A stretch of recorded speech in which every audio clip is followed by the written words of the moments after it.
Magandang araw mga kaibigan. Bigyan natin ng reaction, opinion itong Facebook reel posted by Duterte Legacy. Reaction ito ni Senator Marcoleta doon sa pahayag ni Senator Lacson na huwag niyong ituloy ang debate. Debate between Marcoleta and Justice Carpio at may isa pa, Attorney Batong Bakal. Huwag ituloy. Sabi naman ni, pakialamero ka, hindi mo trabaho yan. Bakit ayaw mong matuloy? Ito. Appeal to Justice Antonio Carpio, Attorney J. Batong Bakal. Let's spare our country, especially our kababayans from Barangay Pag-asa, KIG, Palawan, from the agony of another pointless debate that might put into question their basic right of abode. Ano? Paano ayaw ba niya na malaman nila na puro mali ang kanilang pinagsasabi? Ito yung kaniyang gustong pagtakpan eh. Ang dami niyang gustong pagtakpan. Bakit hindi bigyan niya ng malaking pagpapahalaga kung paano niya gagawa ng ending yung Blue Ribbon Committee na hanggang ngayon, yung kanyang draft hindi maliwanag, paiba-iba, hindi malaman kung saan tutungo. Ano bang ginagawa niya? Ito ba'y para panabuin ang issue ng flood control? Ito yung hinahanap sa iyo ng tao. Dito ka hinahanapan ang output. Ninakaw, nilimas ang kabang bayan, pero paiba-iba pinatutungkulan. Sabi niya, i-charge natin si ganito. Ngayon, hindi na natin i-charge naman. Ano ba talaga? Saan ba talaga patutungo ito? Naghihintay ang milyon-milyong kababayan mo. Pagkatapos pupunta ka na naman dito. Pati yung pagliliwanag sana. Sasabihin mo na naman, huwag na kayo ano ba pakialam mo dito? Lahat gusto niyang pakialaman. Pakialaman mo yung talagang makabubuti sa bansa natin. Bakit pagka pagliliwanag, nakikialam ka? Pero yung paglalabo, pinipilit mo. Itong pinag-uusapan natin yung flood control Ito yung liwanagin mo. Huwag mo palalabuin. My daddy's the king. An earnest Sama. Justice Antonio Carpio, Attorney J. Batong Bakal. Let's spare our country, especially our kababayans from Barangay Pag-asa, KIG, Palawan, from the agony of another pointless debate that might put into question their basic right of abode. Ano?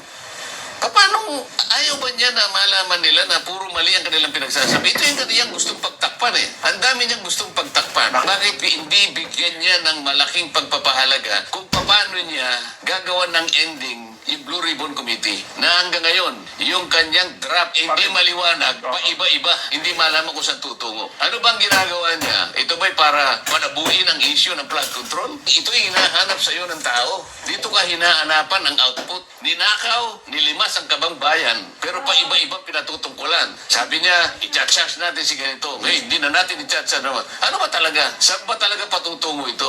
Naghihintay ang milyon-milyong kababayan mo. Pagkatapos pupunta ka na naman dito.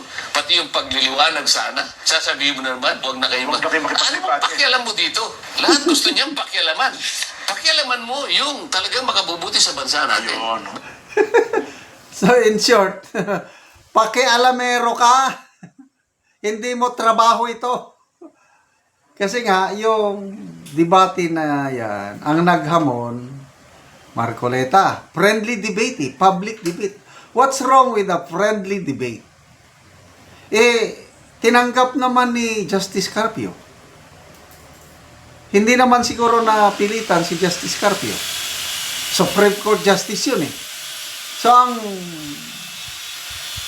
sinesettle na lang ngayon, ano yung specific topics.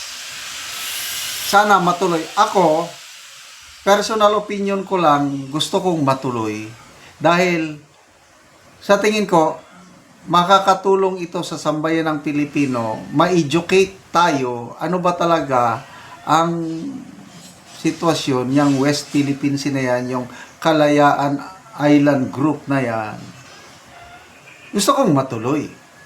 Nagtataka ako dito kay Senator Lacson, makakalito daw sa mga Pilipino, lalo na yung nakatira sa Kalayaan Island Group. Yung West Philippines na yan, involve ang lahat ng Pilipino. Lalo na yung mga nakatira ay mga nagtratrabaho sa China. 500,000 yun 500,000 OFWs. Nalalagay sa alanganin ang kanilang kabuhayan dahil sa sigalot na ito. Nalalagay sa alanganin ang kalagayan ng mga Filipino farmers na nag-e-export ng produkto nila, lalo na mga prutas, saging, pinya, durian at iba pa. Ito may kailangan ma-educate ang mga Pilipino. Ang iniisip lang ni Senator Lacson, yung ilang daan lang na residente ng Kalayaan Island Group. Sila daw ang malilito. 100 plus lang yan eh. Sabihin mong 500. What's 500 between millions of Filipinos na nakataya ang kinabukasan nila, seguridad nila, nang dahil sa West Philippine Sea, nang dahil sa Kalayaan Island Group. Bakit ayaw ni Senator Lacson na ma-educate tayo? Nakakapagtaka. Oh, nasupalpal siya tuloy. Ang trabaho mo, ang pakialaman mo. Blue Ribbon Committee Report, paiba-iba. Yun nga, paiba-iba. Noong una, recommendation. Kakasuhan itong mga senador na ito. Pati si Romualdez, kakasuhan. Mamaya, laban bawi, hindi na naman. Ano ba talaga? Kaya tuloy, hindi mo masisi ang ibang netizens, taong bayan, na tingin nila parang may pinagtatakpan si Senator Lacson.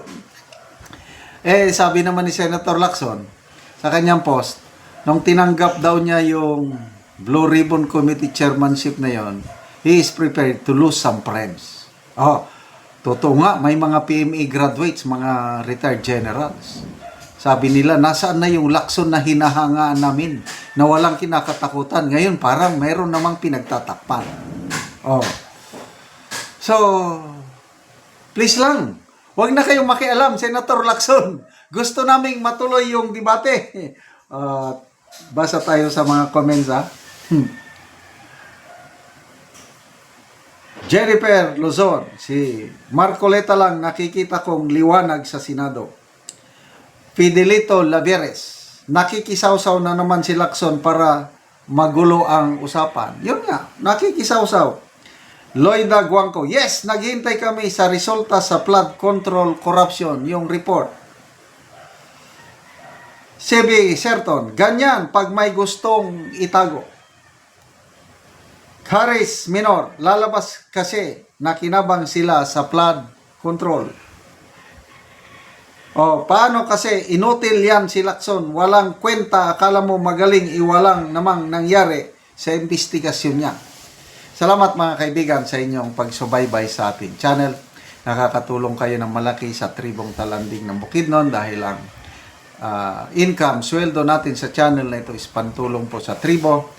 Namimigay tayo ng libreng yero at pako para makapagpatayo itong tribo ng mas maayos na tirahan. Panoorin nyo ang video na ito.